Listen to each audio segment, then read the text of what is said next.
Did you know that one of West Africa's biggest refugee crises is happening right now, yet almost no one is talking about it? More than 13,000 people from Ghana have already crossed the border into Ivory Coast and Burkina Faso. Entire villages in the Savannah region stand empty. Markets are closed, schools abandoned, and families are on the move with nothing but the clothes on their backs. And while this is unfolding in real time, there are no breaking headlines on international news, no emergency summit from ECOWAS, no statement from the African Union. Just silence. This is not terrorism. It's not a foreign invasion. It all started with something as simple as a land dispute, a piece of ground sold years ago by a local chief to a real estate developer. When the developer returned in August 2025 to claim it, a small disagreement exploded into one of the most devastating humanitarian crises Ghana has seen in recent memory. Gunfire broke out. Entire homes were set on fire. A chief was killed, his palace burned to the ground, and overnight thousands of women and children were forced to flee, some even risking their lives crossing the Black Volta River, believing drowning might be safer than staying.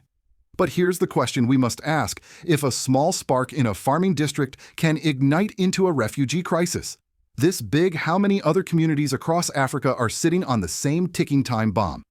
And why does it feel like when ordinary Africans suffer, the institutions meant to protect them suddenly go silent? This is not just a story about Ghana, it is a warning for all of West Africa and for the world. Stay with me, because in this episode we will uncover what really happened, who is to blame, and what this crisis tells us about leadership, land, and loyalty in Africa today. Please share this video if you believe that African lives should never be forgotten. And subscribe if you think the truth matters more than official silence. The story begins in a quiet farming district called Buneri, deep in Ghana's Savannah region. On the surface, it looked like a small local matter. Years ago, the community chief had sold a portion of land to a private real estate developer.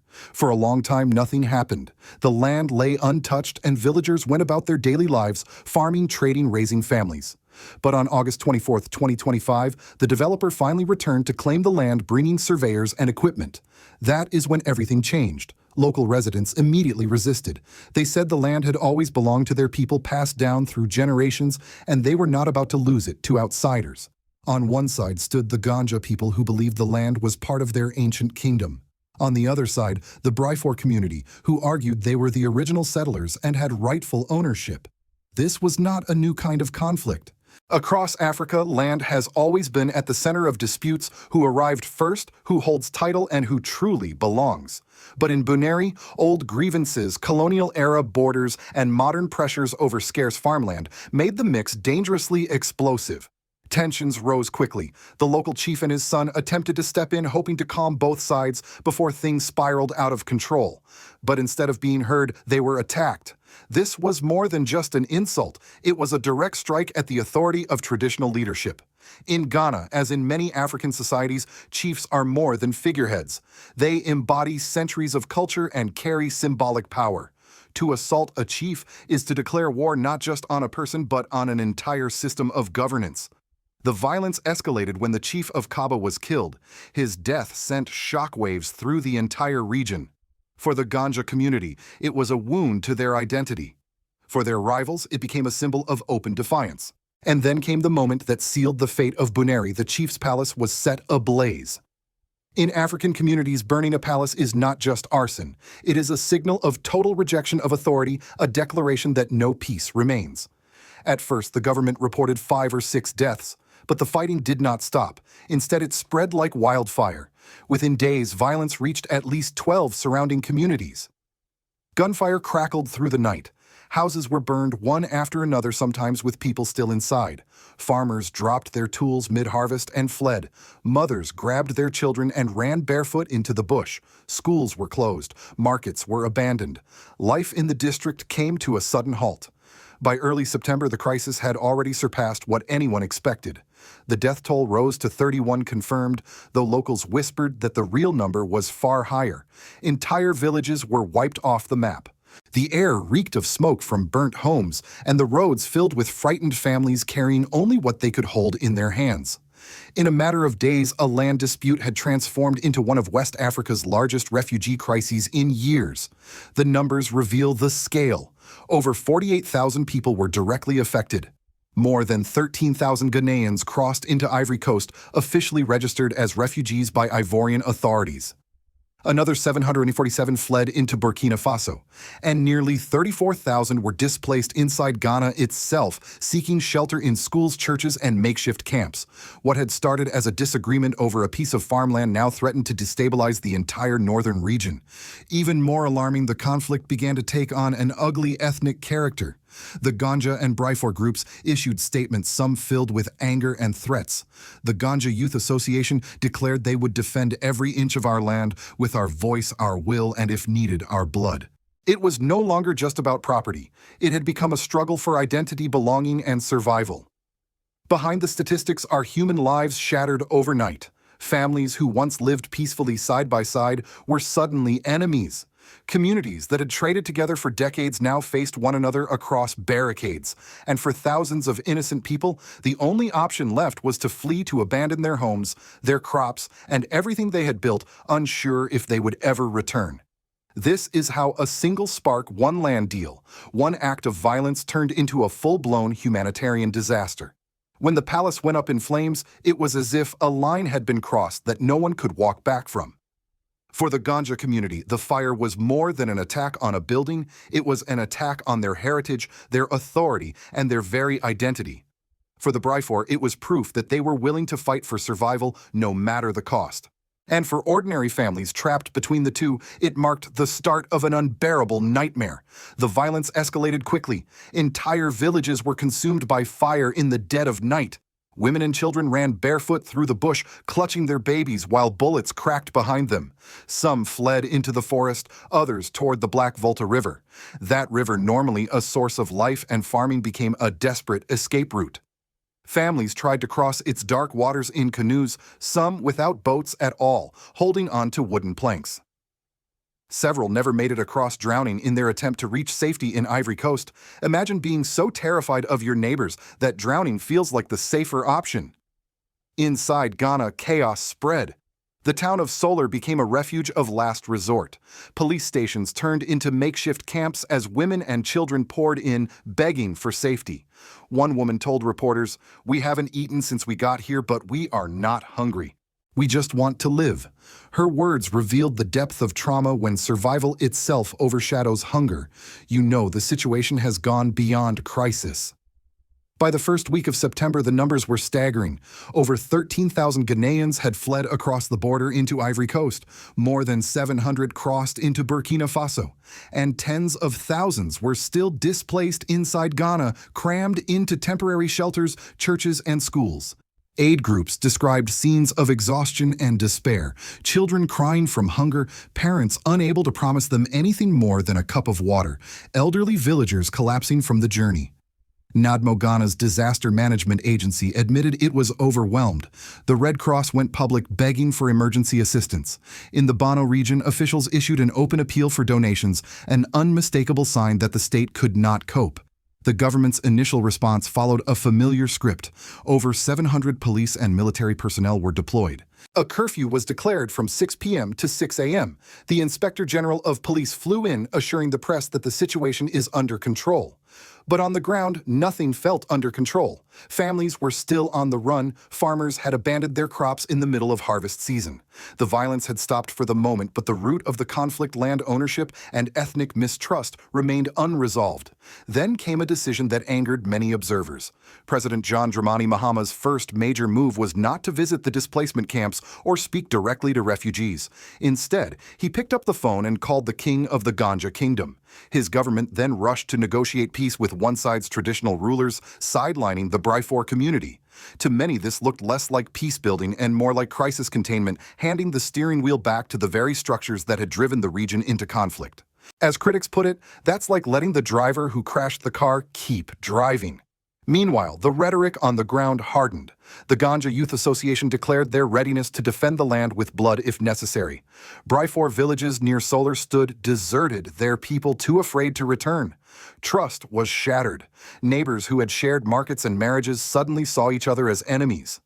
Beyond Ghana, the crisis began to ripple outward. Ivory Coast acted swiftly, opening its borders, registering refugees, and working directly with Ghanaian authorities to coordinate security. Their actions were praised as a rare show of solidarity in a region too often divided. But the broader institutions, ECOWAS and the African Union, remained silent. No statements, no emergency meetings, no missions dispatched. The contrast was painful when a coup happens, sanctions and threats appear overnight. But when women and children are running for their lives, silence. For the people living through it, that silence was deafening. As one father in a refugee camp put it, "We left everything behind when the fighting started. Now we have nothing to feed our children." His words carried the grief of thousands of people who had lost not just their homes, but their faith in the ability of their leaders to protect them. By mid-September, the gunshots had quieted, but the trauma remained raw. Camps overflowed, aid was scarce, and the land dispute that started it all was still unresolved. What was supposed to be a temporary storm now looked like the beginning of a much longer crisis. And for Ghana, often celebrated as West Africa's model democracy, the world was forced to confront an uncomfortable truth: stability can collapse overnight. And when it does, the people are left alone in the fire. The aftermath of the Buneri crisis has left scars that go far beyond the burned houses and abandoned farms. What began as a local land dispute has now crippled daily life for tens of thousands of ordinary Ghanaians. Schools remain shuttered across the district, forcing children to lose entire months of learning. Markets once bustling with food trade and chatter are silent. Farmers who should have been harvesting crops were instead running for their lives, leaving their fields untended. For many families, the little they had invested in seed fertilizer and labor has vanished overnight. Inside the makeshift camps, life is stripped to the bare minimum. Families squeezed together under temporary shelters built from plastic sheets and scraps of wood. Water is scarce, sanitation is collapsing, and food is reduced to a single ration per day. Aid workers describe long lines of mothers waiting for maize porridge while children cry from hunger. The trauma runs deep. Many refugees say they cannot sleep because they still hear gunshots in their dreams. One woman told volunteers, "Even if the fighting stops, how can I go back? My house is gone. My neighbors are gone." The political consequences are just as severe. The government's decision to lean on traditional chiefs, particularly the Ganja Kingdom, has reinforced the perception that the state cannot act as a neutral protector. For the Biafra community, this felt like betrayal, proof that the system favored one group over another. Rather than rebuilding trust, the government's approach widened the divide. In Ghanaian politics, where ethnic alliances already influence elections, this kind of grievance can easily be weaponized, creating deeper instability in the years ahead. The crisis also exposed the fragility of Ghana's disaster response. NADMO and the Red Cross openly admitted they were overwhelmed. Local officials in the Bono region issued public appeals for donations, essentially begging citizens to step in where the state had failed. This breakdown of capacity has shaken confidence in Ghana's reputation as a stable democracy with strong institutions. If a single land dispute can overwhelm the system, what does that mean for larger crises? Even more troubling is the regional dimension. The Biafra people do not live only in Ghana, they span Ivory Coast and Burkina Faso as well.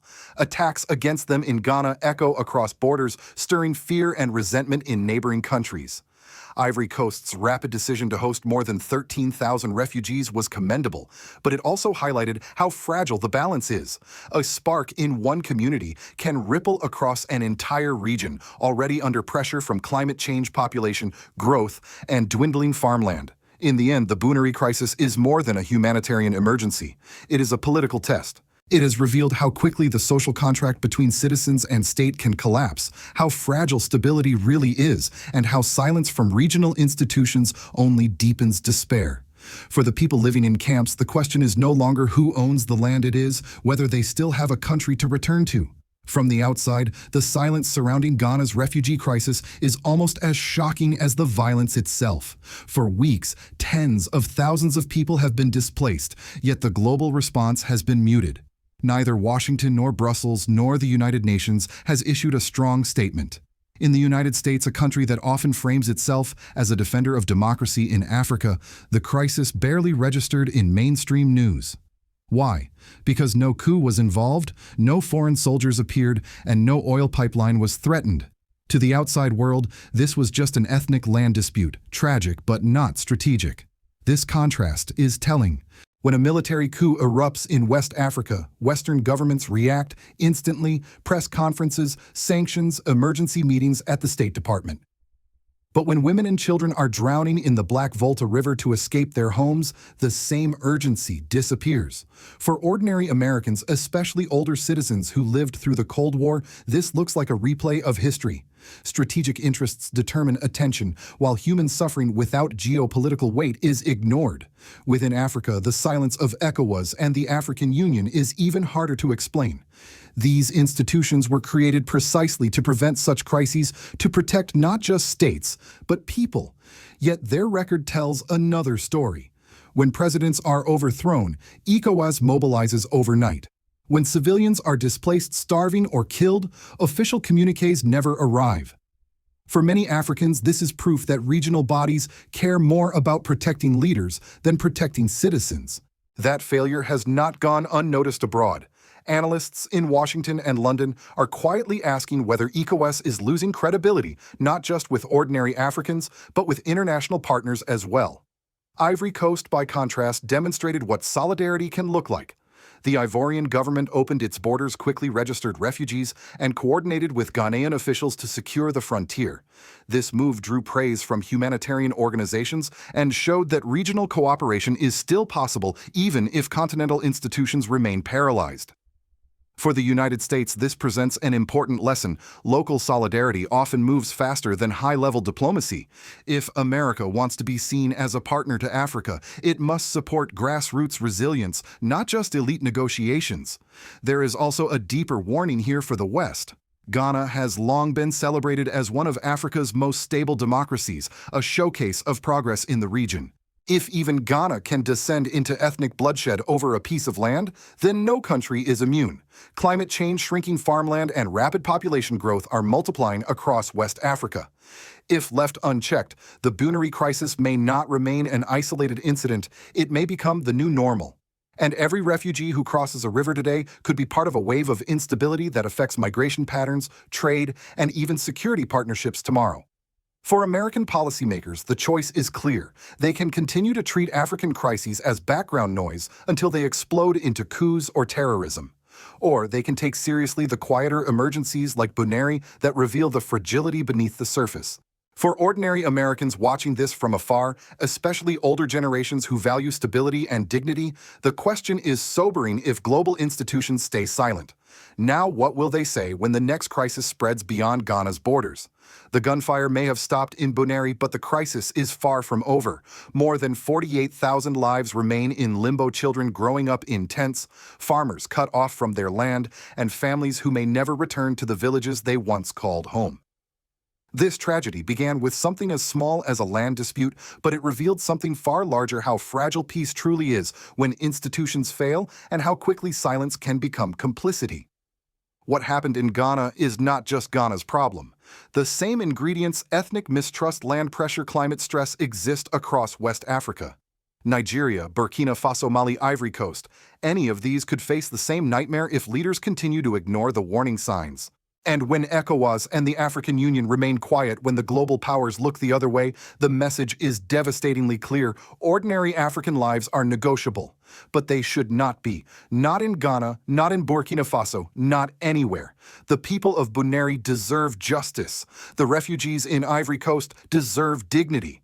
And Africa deserves institutions that respond to the cries of its people, not just the fears of its presidents.